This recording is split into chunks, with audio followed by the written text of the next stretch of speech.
From the Land-Grant University in Urbana-Champaign, Illinois, this is the closing market report. It is the 9th day of October 2025. I'm Extension's Todd Gleason. Coming up, we'll talk about the commodity markets with Matt Bennett. He's at agmarket.net, and we'll hear about a program to recycle those grain bags that you're seeing across the Midwest, filled with corn this fall. They're usually just one-use bags, and they might need a new home in your trash can as your trash can bag. We'll hear all about that and so much more on this Thursday afternoon edition of the Closing Market Report from Illinois Public Media. Find us online at WILLAg.org, where today you can sign up for the Farm Assets Conference. It's coming up on the 12th day of December. Don't wait. There are a limited number of seats for that conference. Sign up early. Sign up today for Farm Assets in Bloomington on the 12th day of December. That's a Friday. Todd Gleason services are made available to WILL by University of Illinois Extension. Matt Bennett from agmarket.net now joins us to take a look at the marketplace. Hi, Matt. Thanks for being with us. I know you're in the combine this afternoon. Still doing corn? Yep. Yeah, we got done with beans there last week and back into corn. And quite frankly, we don't really have a whole lot left to go. So I'm thinking by the end of the week, we're probably going to be finished. Oh, wow. Will that be as early as you've ever finished? You know, I think it's going to be our second earliest finish that I can remember in my career. But by all means, it's not all that common to be done before Columbus Day. So this has been a breakneck speed here over the last 3 weeks. Did you get a rain earlier in the week that slowed you down, or did that pass you by? Passed us by. I don't know that it can rain in Shelby County anymore. So it doesn't seem like it wants to. We had a little shower there last week, but yeah, it's dry as a bone. How's the later season corn compared to the early season corn? In all honesty, our later season corn's pretty good. I mean, I would say that as long as you've got decent soil types and you sprayed fungicide, you could probably have a pretty decent yield close to a 10-year APH, probably not necessarily like a 5-year APH, but by all means, the corn's been a pleasant surprise for us. I think the mid to late May planted beans were maybe our biggest disappointment, but we kind of knew they were fighting an uphill battle based on the way we finished the year. But yeah, corn's been awfully good, I've got to say. Tell me about the marketplace as you see it today. Yeah, I mean, we kind of sold off here later in the day. Nothing too bad, but I mean, there's no doubt you're going to have some hedge pressure. There's a lot of combines rolling throughout the Corn Belt. You know, and of course, there's going to be some stuff that gets sold across the scale. And bottom line is you've got a ton of grain moving at this point in the game. And really, there's not a whole lot on the bullish side of things. I mean, we don't have a USDA report to take a look at. A lot of folks felt like we might scale back the corn yield a little. Beans, I think that the average trade guess was a slight revision lower. But bottom line is, I mean, people know these are still awfully large crops. And then whenever we kind of throw that into the balance sheet, it keeps us with what I would call ample carryout as far as corn's concerned. They're on soybeans, you know, we're snug, but that's still assuming a big export number. So I don't know that anybody's too worried about running out of corn or beans here over the next few months. Without fundamentals being updated by USDA, the trade usually turns its attention to some of the technicals. Maybe there are some other things, but I know today's trade for December corn bounced up against both the 20 and the 100-day and just couldn't make it through and then fell off later in the day. How do you see that continuing to play out? Yeah, I mean, I think it's a tough time to be able to push up above that level. I mean, I feel like whenever you're looking at corn, you're probably going to be looking like a sideways type trade. I mean, on the bullish side, yeah, maybe the yield comes down somewhat. We know demand's extraordinary. But on the bearish side of things, I mean, I'll tell you what, USDA has probably overstepped their bounds just a little bit on their forecast for demand. So I think you could take some wind out of that sail, and that's probably what would have happened here on this October WASDE, especially if they were to drop the yield any. So really, you can talk both sides of this corn market, and I'd say you probably more bearish than bullish. But with that being the case, I look for more of a sideways type tone. And in all honesty, I think it's pretty tough to expect that this thing's going to break out technically either way. And on the soybeans? Yeah, I mean, on soybeans, it's range-bound trade as well. I mean, everyone's kind of waiting around to see if there's going to be some sort of a trade announcement. We've been told we're going to have some sort of an aid package that's going to roll out, and of course that won't happen until we get some sort of a resolution as far as the government shutdown being finished. And so, bottom line, there's not a whole lot to trade here. I mean, it looks like as far as Brazil's concerned, I mean, they're getting along okay. Planning's going all right. I think they're a little bit dry in some areas, but overall, you've got to expect that you can't get much of a bullish benefactor there from Brazil at this point. There's just really not much down there that's going to get you super excited. As you close out the harvest season, what will you be paying most attention to going into November and the end of October? Well, of course, we're very interested towards the end of October on what is this trade deal look like. President Trump and President Xi are supposed to be meeting. They're going to come up with some sort of a plan. I guess it's my personal opinion. We already have a decent idea there. There's no doubt China's wanted to stay away from us, but at the same time, we're also, as the U.S., the world's largest consumer of goods, and so China clearly would like to have something be able to put into place with us, but they've definitely made a point here, and so that's what I'm going to be very interested in. Obviously, we're going to get another WASDA report at some point. I don't know if October is just going to be completely canceled, but if it is, we're going to get one in November, and we'll get a lot of updated information there. So those are things I'm going to be watching very closely. It'll be interesting to see how this unfolds. The Phase 1 trade deal, there was supposed to be a Phase 2 last time around, never took place. Phase 1 was implemented to the point of about 75% of their purchases for agricultural products. Part of that was the transition to the Biden administration. A lot more time after this one. Do you think the Chinese will actually make a Phase 1 kind of deal with this much time left in the Trump administration? That's a pretty tough call, but I do think, once again, that they want to have some sort of an agreement in place to where the tariffs aren't as problematic for them as what they have been. There's no doubt that it's affected their economy. I mean, clearly it's affecting us probably as much from the producer standpoint as anyone, but inflation certainly hasn't gone away. And so I've got to think they're going to try to do something to at least appease us to a point that it takes a little bit of that pain away.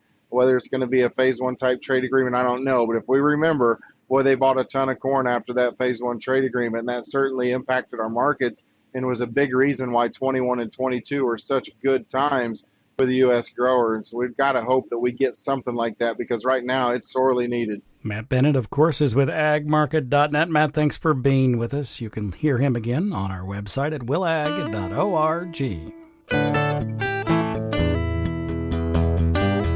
In today's agricultural news, details are scarce, decisions are not final, and the shutdown is slowing a farm aid package the White House is trying to assemble. The White House was putting together the farm aid package that President Trump said Monday he'd talk about this week. Then the shutdown and furlough of USDA political appointees took the sails out of a Tuesday announcement, leaving the timing uncertain. Here's Iowa Senator Chuck Grassley. All we hear is from the administration on $10 to $14 billion, so the final figure hasn't even been agreed upon.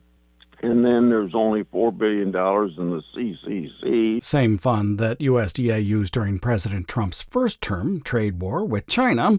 Grassley says he spoke with cabinet officials on how to make up the difference. And they said there'd have to be two tranches of it, some of it coming from money available right now, and then the fund would have to be supplemented by the Congress of the United States. Also giving lawmakers a chance to boost farm income with nationwide year-round E-15 legislation. This would generate $25 billion in new economic activity, and roughly $10 billion of that is directly from increased corn demand. Another thing Congress can do is increase transparency in input markets, and my Fertilizer Research Act would help do that. But Grassley agreed the White House should move faster to stem another farm crisis. That after it announced an emergency move to use tariff revenue to keep the WIC nutrition program alive during the shutdown. Speaking of WIC, or the Women's, Infants, and Children's Food Aid Program, it's no longer in danger of funding loss. Axios reports the White House will transfer funding derived from tariff revenue to keep the program going for the foreseeable future. White House officials, who described the infusion as temporary, also declined to say how much money was being sent. The Office of Management and Budget worked to find a creative solution to preserve WIC, which annually has over 6 million people benefit from the program. And finally today, a bipartisan group of 47 legislators from both chambers of Congress petitioned the EPA to finalize its proposal for the Renewable Fuel Standard Program, which includes measures to discourage the use of imports into the U.S. biofuels market. The group sent a letter to Lee Zeldin, the Environmental Protection Agency administrator, asking him to advocate for the proposal. The legislators say it represents a common-sense approach that puts America's farmers first in line, strengthens U.S. domestic biofuel markets, and delivers tangible economic benefits to rural communities. An EPA proposal announced in June would change the RFS program to increase the renewable volume obligations, or RVO, reduce the value of renewable identification numbers, or RINs, for foreign-produced fuels and biofuel components, and reallocate unmet regulatory cost from exempted small refineries to larger ones. The group argued that the RIN reduction measure would provide essential support for the farm economy. And that's a look at today's agricultural news.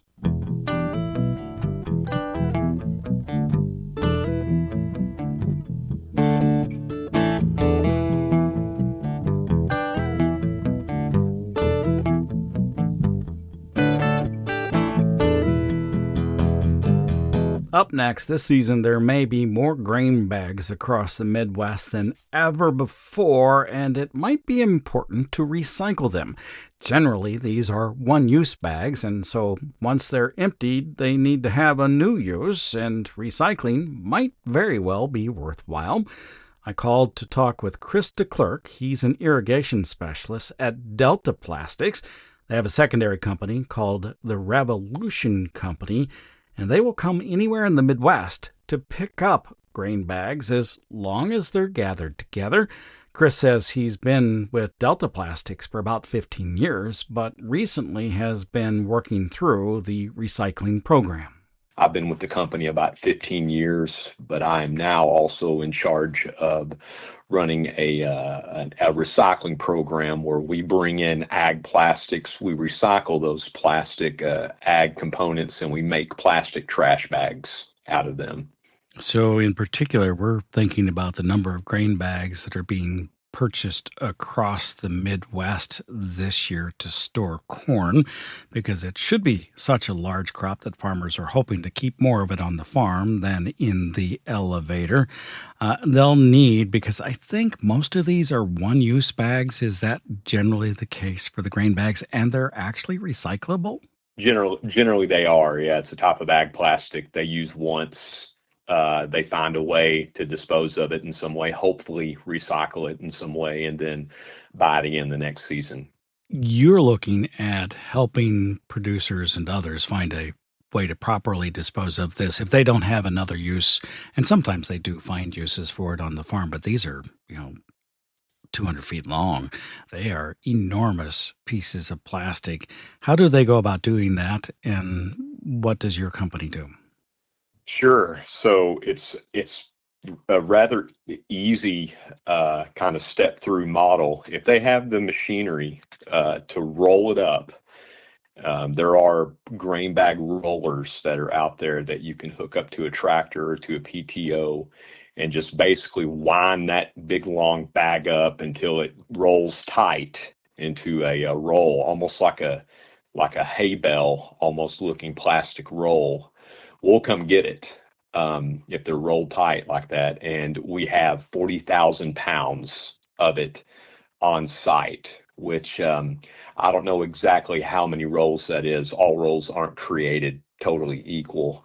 But if you have around that weight, we'll come get it and dispose of it for you, so you don't have to pay for it to be disposed of, and we'll recycle it down into another product.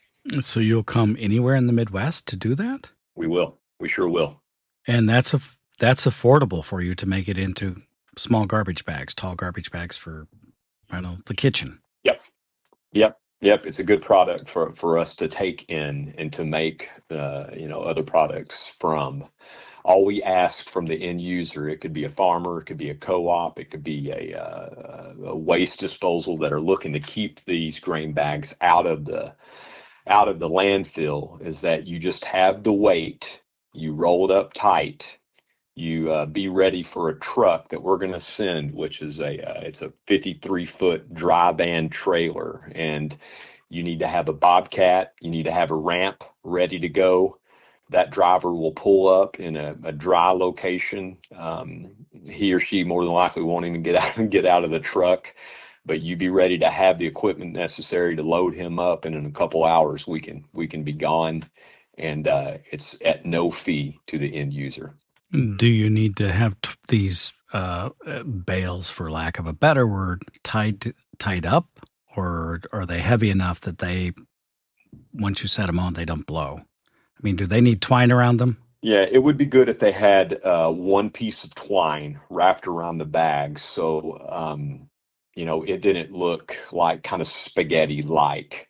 The tighter the roll, the better it fits inside of the van, and usually a user, after one time of loading them up and kind of understanding the standard operating procedures, will get better at doing this, and they'll roll the roll tight, and we'll understand how kind of to fit these rolls or these bags into the back of the dry van. I'll ask this again at the end of the conversation, but how do they get hold of you to have this done? You can call me directly on my cell phone number. It's 501-772-0161, or you can email me at cdeclerc@revolutioncompany.com. We also have an app called Push for Pickup. If you were to download that app, set up your credentials, you can also spot or dropping a pin kind of like within the app. But if you spot where that pile is, tell us you got grain bags, that will go directly to our logistics department as well, so we can get a dry van routed out. But sometimes an end user may need a little bit of education with the app. So if they need to call or email me directly first, I'm happy to help walk them through that. Roughly speaking, how many grain bags, the 200-footers, do you suppose? And I know you said they weigh different, but roughly speaking, how many bags makes up 40,000 pounds?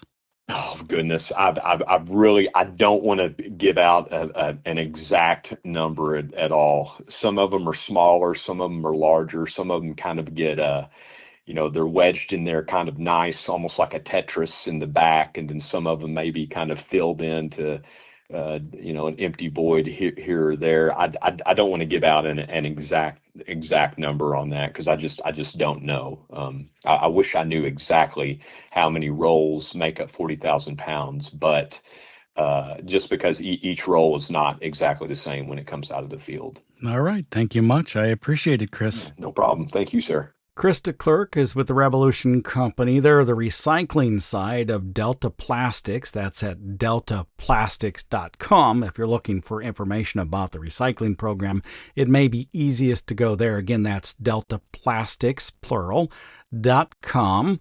Or you can simply call Chris at 501-772-0161. That's 501-772-0161.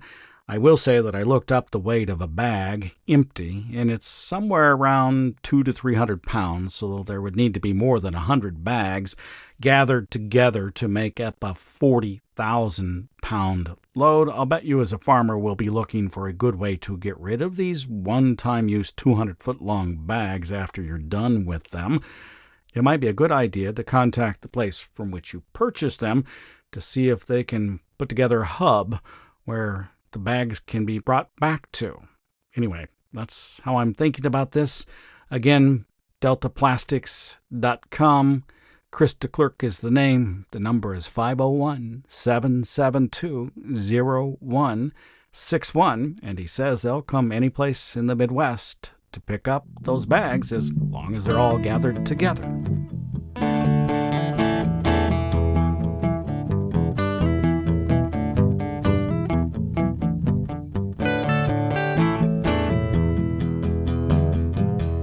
You're listening to the Closing Market Report from Illinois Public Media on this Thursday afternoon. Do visit our website at willag.org. That's WILLAG.org. And there near the top of the page, you'll find a way to register for the Farm Assets Conference. It's not until December the 12th, but there are a limited number of seats for this event taking place in Bloomington. Make sure you register today for the Farm Assets Conference. The cost is just $80. The details are online at willag.org with more information under the registration page. Now, let's turn our attention more fully to the fall. With Halloween coming up at the end of this month, thoughts have turned to buying a perfect pumpkin for carving. Do you happen to know which state produces and processes more pumpkins than anyone else? Nathan Johanning does. He's a commercial ag educator for University of Illinois Extension. Illinois leads that not only within jack-o'-lantern, but also within the realm of processing pumpkins. Actually, the majority of the processing pumpkins, if you get, say, a can of pumpkin for your favorite pie, bread, whatever, it is probably Illinois grown. And I think as far as actual different varieties of pumpkins, especially when we get into the small stuff and then all the different colors and things, there's probably well over 200 different varieties of pumpkins. And that's just a very loose estimate. I haven't taken account, but there are a lot more varieties than what the average person may realize. Johanning talks about what makes Illinois a top producing pumpkin state. There's multiple factors. I think one, on the processing side, a lot of that is driven by where the processing facilities are. So that there's some in the Peoria area, northern Illinois, north central Illinois. There's some areas of processing. So they try to source, obviously, pumpkins fairly close to that due to freight and shipping constraints. However, overall, the reason this area was kind of developed into pumpkin production and many other Midwest states is that we have fairly ideal conditions. We have a balance of the summertime heat. We've had plenty of that this year, but we also have very fertile soils, some of the probably the most productive even in the world, some would say, and with balance with the temperate climate that we have that pumpkins appreciate and enjoy. A large part of the yearly pumpkin production in Illinois, well, it heads out of state. I don't know the numbers, but a large portion of it does go out of state. We have a lot of commercial growers on the jack-o'-lantern side, or I should say, ornamental side, that are shipping pumpkins all over the United States in the wholesale market and other things. A lot of pumpkins that go out, and certainly on the canned pumpkin, at one point, I thought that Illinois raised around 80% of the nation's pumpkin, so certainly a large amount of the canned pumpkin goes out of state and all across the country. Again, that's Nathan Johanning. He's with University of Illinois Extension. You've been listening to the Closing Market Report on this Thursday. I'm Illinois Extension's Todd Gleason. Don't forget, we'll record our Commodity Week program this afternoon and post it to the website by about 6 o'clock this evening. That's at WILLAG.org. Many of these radio stations will carry it over the weekend, and you can hear it in its entirety during this hour tomorrow on our home station.